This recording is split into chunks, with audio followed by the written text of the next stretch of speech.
Hello everyone and welcome to our latest Bledisloe Cup edition of Rugby Nation. I'm Sean Maloney, Beth Newman and Tim Walsh fill in for Ian Payton and Justin Harrison. I've got to say I'm more impressed with this current lineup. I'm happy for the other two to be gone.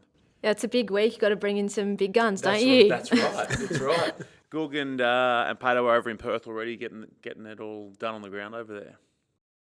Yeah, it's going to be a massive week and a massive weekend and a great sort of taster and lead up to the World Cup. So, yeah, very exciting. So, full house set for Optus Stadium this weekend. I can't remember the last time we had the opening Bledisloe full. Can you guys get your head around that? I can't remember the last time we had a full stadium. Yeah, well, I mean, I guess they always play that opener, well, they often played at ANZ, right? So it's really hard to fill 80,000 seats the last few years. But yes, I think Perth sold out in about 6 days, which is pretty incredible. It shows there's a lot of appetite for, big rugby there, and hopefully they can live up to the billing. Possibly the catalyst to that as well is the Wallaroos playing beforehand. Yeah, so it's a double header. So, the growth of the Wallaroos and women's sport and Rugby Sevens, hopefully that's sort of tipped the balance and piled in a few more spectators. I'm thinking it'll be a lot of just expats, Kiwis in Perth, because if you're jumping on a plane from Auckland to Perth, you're looking at 7.5. That's a big flight from Auckland to Perth. Yeah, They've got to be locals, don't they? There's a big South African population Yeah, in Perth, isn't there? So there might be some Springboks fans in and around the joint as well. Yeah, but English fans.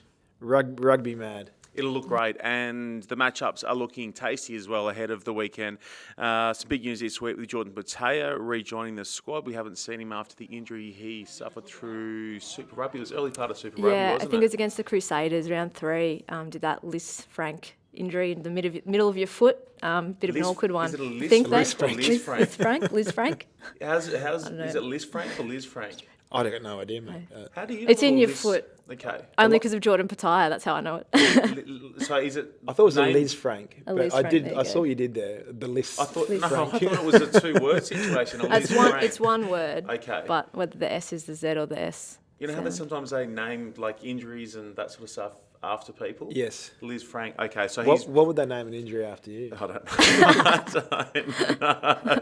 don't know. Let's stick with Geordie. So he's been out for ages, rejoins the squad, and now, again, that depth through the centres gets a little bit more deeper, I guess is the best way of putting it too. And he's a really exciting prospect. Like the 2 games he played in Super Rugby this year, he's just lit up, especially against the Highlanders, which is an exciting sort of, was an exciting showing from him, given that, they're playing the Kiwis this weekend. It could be an interesting sort of X-factor inclusion to have him on the bench. But I guess on the flip side, he's only 19. Do you risk him against the All Blacks on debut for the Wallabies? I don't know. I think tough decision. if you're going to risk him, I'd definitely do it now leading to the World Cup. But often when you're young and naive almost, and you can just set the world on fire. But you got to look at the combinations of the team, what they're settled on, and then sort of go from there. But if you're going to play him, I'd play him this weekend to see how he goes. It'd be very rare to sort of take him to the World Cup on debut, more or less. So I'd be giving him the baptism of fire and just seeing what he can do. Just to put that opening game this year in perspective, Reds v Highlanders, round 1 Super Rugby, countless All Blacks, ex-All Blacks through commentary over there were like, oh my God, how good is this kid? Where did he come from? So we know he's got the goods, and he can also cover off the wing as well. He's also a wing option as well as through the centres. So maybe that gives him some utility value for this weekend. The other P that's been spoken about so much over, basically the whole year, David Pocock finally looks ready to roll again. What can you tell us from Perth, Beth? Yeah, it seems like he's getting as close as he has been in, almost 6 months to playing. He's been training, they've been saying he's been training with the main group, obviously. They close the sessions off after about 15 minutes, so, you don't know exactly his involvement, but from all reports, he's been doing everything that he needs to be doing. And after the Brisbane test, Czech basically said if he made it through a whole week of training with the team, he'd be in. So, you'd expect that if he's fit and he's confident, they'll absolutely put him in this weekend. How do you look to bring guys back into the fold when they are coming off long injury? Obviously, you don't want to just sort of roll them out there. You got to do it very carefully. And with the World Cup being the being the motivator and the peaking point, I'd certainly be a little bit cautious, particularly with a player like Pocock, with someone who's got 76, caps. He plays in a position where, it's not like too worried about combinations and that kind of thing. And he's the consummate professional. Like, I wouldn't have any trouble really just once he's sort of fit and ready. I don't think he would really need too many lead-in warm-up games. I think he could just slide straight in because what he does so well. He's been doing it for that long, and he's a consummate professional. So I certainly wouldn't be rushing him back. I'd be keeping a firm eye on the World Cup and having him in peak condition for that. So no minutes off the bench if you're Michael Cheika with Pocock this weekend? If he's fit, I'd bench him. Yeah, I'd bench him and give him that. But if it's any doubt, I wouldn't. I just don't think a player with that sort of attitude, but also the contribution he has and the importance he has to the team.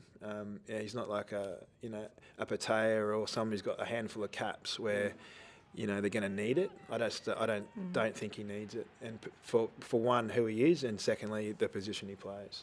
That shuffle as well, potential shuffle, means Dempsey injury has kind of curtailed his shot as well, so it looks an uphill battle for Dempsey to make the World Cup squad. And the other big talking point out of Perth this week as well, no Maddox. Again, getting back to that selection thing that we spoke about. Actually, we spoke about it on here after the Wallabies put away Argentina at Suncorp. Picking guys in their position, guys like Marika Koroibete on the wing. Do we see that again this weekend? Another winger step in, obviously no Maddox, but will there be another winger on the other side to complement Marika Lanier? It's interesting, like in the squad, there's probably not that many specialist wingers. There's a few utilities, and they've often gone with that sort of dual fullback role there with guys like Dane Haylett-Petty.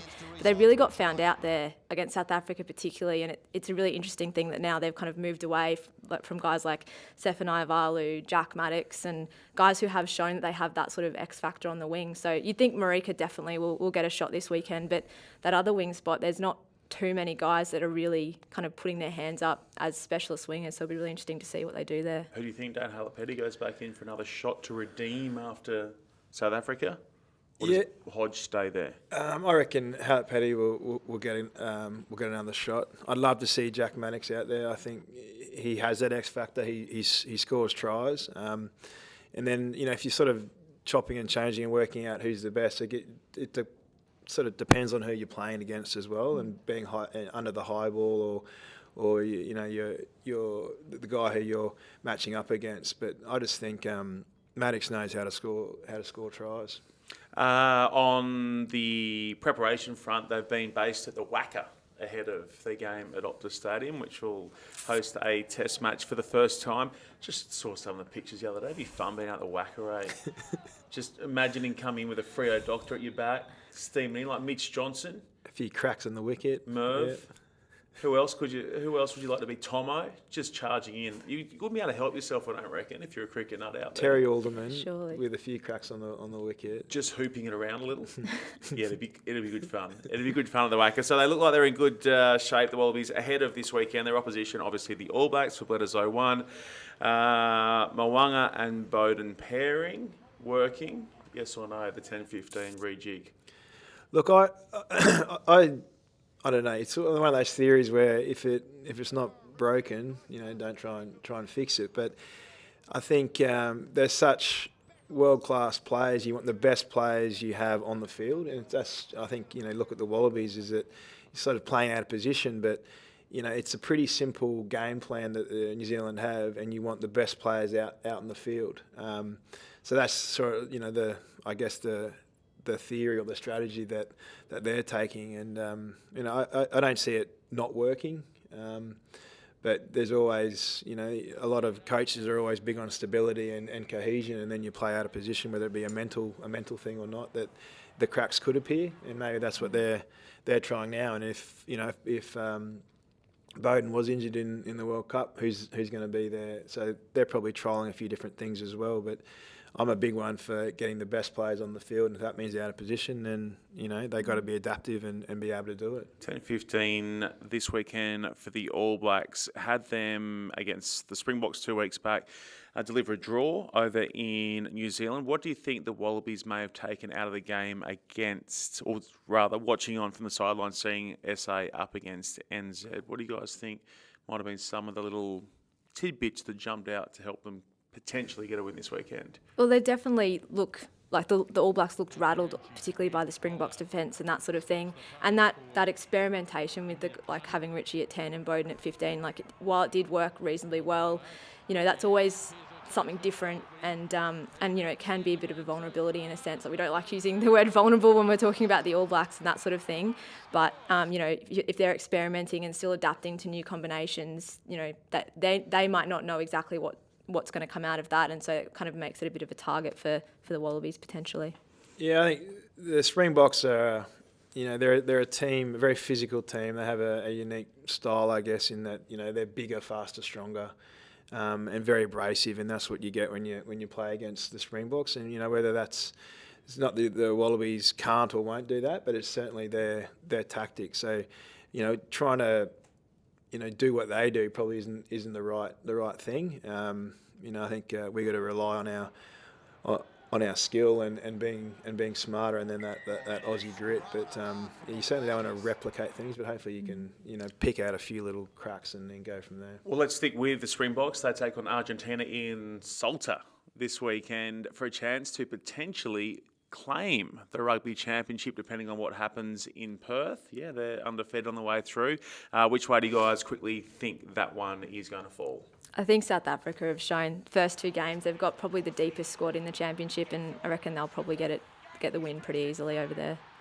Yeah, I agree with Beth. I think South Africa in form. I think it'll be an off chance that everything clicks for Argentina and they get there. They play with X factor, with some flair, but they're not clinical enough. And I think the Springboks are going to really put them under some defensive pressure, physical pressure, and they'll crumble. I'm taking Argentina, Los Pumas, for this weekend. I reckon the unpredictability of the Rugby Championship sees them break through for their first win. They can't possibly be as bad as they were in Brisbane, back home in Salta. I think they will spin it around. Okay, so bringing it back to Australia quickly, you touch on it, Walshy.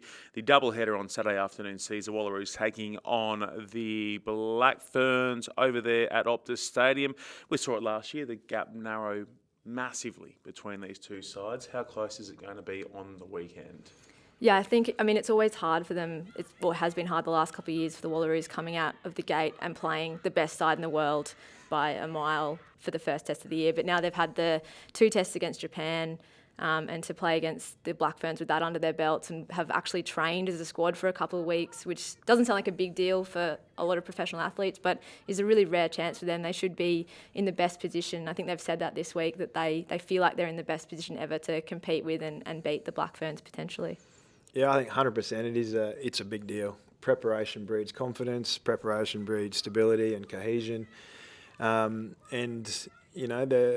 firing and they're united. And I reckon they're really going to give the Black Ferns a real run for their money. I think it'll be. I'm with you guys. I think it'll be tight for a long way in that game between the Wallaroos and Black Ferns, and it'll be a nice return to Perth as well for Beck Clough, or I can never get Beck's surname pronunciation correct. The second row for the Wallaroos, spelled Clough. Is it Clough? Clough. Clough. Yeah. See, it's never a Clough for me. C-L-O-U-G. That's Clough all the way. But That's English for you. Beck Clough, who has been playing for 62 years, which is remarkable given she's like 31.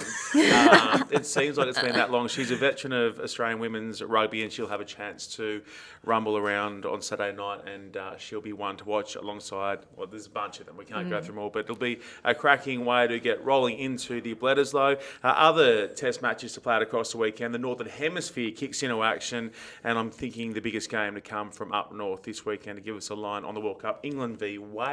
Eddie Jones has selected a squad of 33. No Benny Teo or Mike Brown, his normal incumbent fullback. He drops away from that squad as well. So Eddie Jones keeping them on their toes ahead of the World Cup. It's just what he likes to do, isn't it? Did Alex Good go in as a result of that? Alex Good? You know the one I'm talking about? Alex Good. I'll have to check the squad, but I'm hoping he finally gets a crack at it. But no Mike Brown for England. But that will give us a good line on the Wallabies' chances as well, I think, depending on how Wales go against England too. Yeah, absolutely. I mean, they've looked like the best side in the world, Wales, at times this year, and it will be a really good chance for England to kind of set a marker down and maybe scare a few nations. It's a huge week, and it's a huge episode of Rugby Nation as well, because we've also obviously got Tim Walsh here, coach of the Australian men's sevens side. We're going to get you to give us the recap now, Walshy.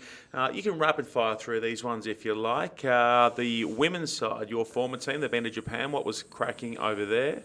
Doing a recce for the Tokyo Olympics, obviously. So I think it's really important. We did it for Rio 4 years ago as well. Was just getting there and just getting accustomed to it, getting a feel for it. So and when you do get over there, it's not as foreign. So it's more of a mental preparation as opposed to the physical. But I think the temperature and everything over there was.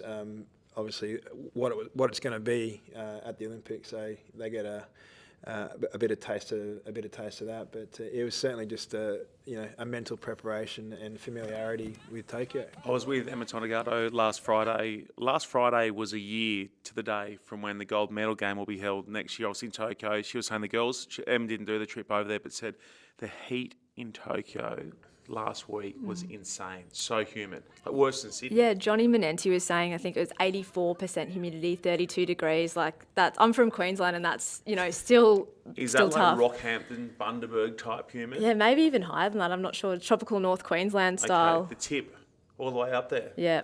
Right up there. That humid. So that's what's going to be facing both the men's and women's at the Olympics next year. Speaking of Olympics, running, all that sort of stuff, Trey Williams, your sprinter, has well and truly ingratiated himself into the squad, the most recent addition. How's he looking with the ball in hand? Trey Williams, Quadzilla. Yeah, he's the business. Certainly, he sort of came in. We obviously did some due diligence around where he's at with it, and he's obviously had a really good grounding with rugby league and rugby union as a youngster. But for someone to make a decision, being the fastest runner in Australia and also Commonwealth Games and Olympics, to make that decision to come across to rugby, it's not something he took lightly, and he hasn't looked back since. It's you got to admire him for it, and the way he rocks up to training. He's here every day to be better, and he's here every day leading the way in professionalism. And he's brought in a really great diversity within the group, coming from an individual sport, and his work ethic to work on the areas that he needs to learn on is nothing short of professional. So he is beyond expectations at the moment. And really looking forward to progressing him further and getting him out in the field. Beth, you've covered off some of the training sessions and had an eye on it in your work with Rugby.com.au as a journo. How wide are Trey Williams' quads? Like, if we're to use the Gilbert barometer here, like, are we talking 3 of them kind of around, or just the 2? Maybe like 2.5. 2.5 Gilberts. Yeah, they're pretty big. Yeah. So it's like his quads are the size of your torso. I was about to say, your torso. He's that big. Or your bicep, maybe. That'll work.